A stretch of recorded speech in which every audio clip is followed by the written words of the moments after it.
a case of Trump surging or Clinton imploding or maybe a little bit of both? Trump senior advisor AJ Delgado joining now. Democratic strategist Jehmu, Greene, Independent Women's Forum, Hadley, Heath, Manning. Hadley, end it with you, begin with you. If you're Donald Trump, you are going to do what to capitalize on this, to keep it going?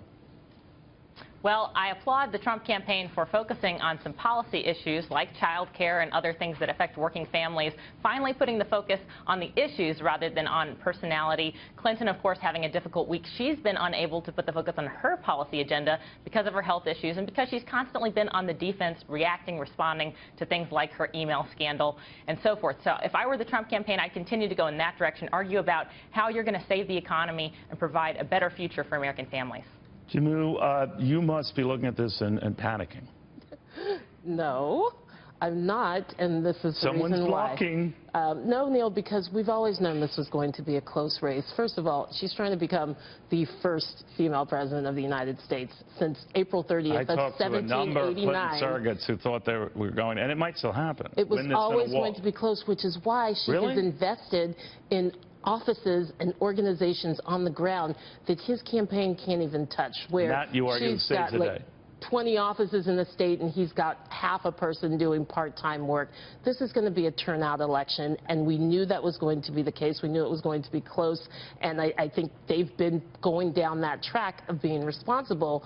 And of course, well, but I want to stress, you might have thought that along the way, but a number of your colleagues and friends were not convinced of that. They were laughing off Donald Trump, saying that they could win in a walk. So maybe you were a little bit more cautious. But AJ, by the same token now, there's a risk that your guy could get a little cocky and start reading into this and that it's going to last forever. What are you hearing the Trump folks have to do, and what do they plan to do?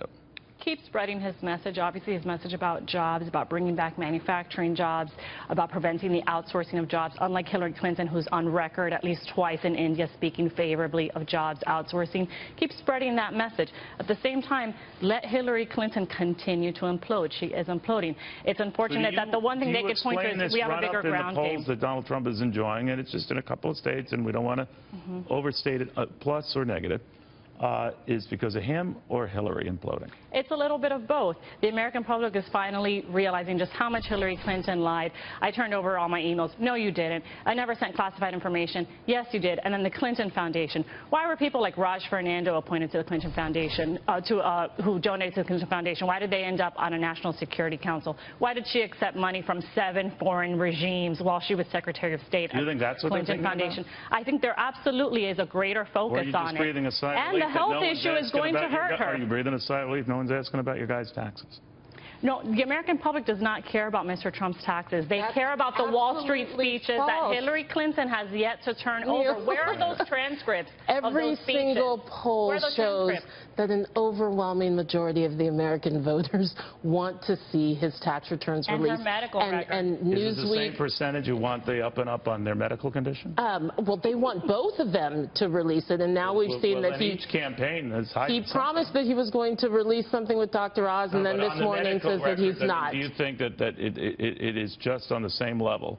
Get that out to the people. They should both get it out. She has gotten a lot more credible information out than he has, as well as yes, we know a lot more about her medical situation. Okay, well we know now, but on taxes, we know nothing about him, and we know that his businesses are entangled in foreign investments that are very dangerous.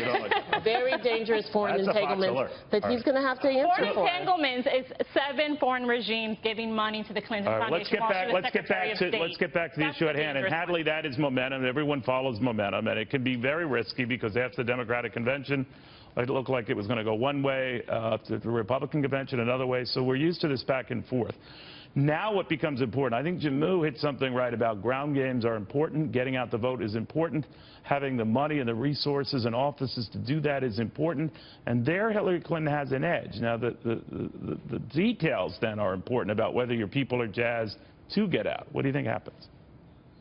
Well, that's absolutely right, Neil. And what we've seen on the Trump side is that there have been many voters in the undecided column who are typically right-leaning, sort of conservative voters who would typically support a Republican nominee. But of course, there's been a rift there between the Trump campaign and the so-called establishment, or people who are typically in the Republican camp. And so what he's got to do is continue to focus on the issues and paint a contrasting picture between where Hillary Clinton might take the country and where he would take the country. And that, I believe, is going to move those voters into his camp. Not all of them, but some of them in the end.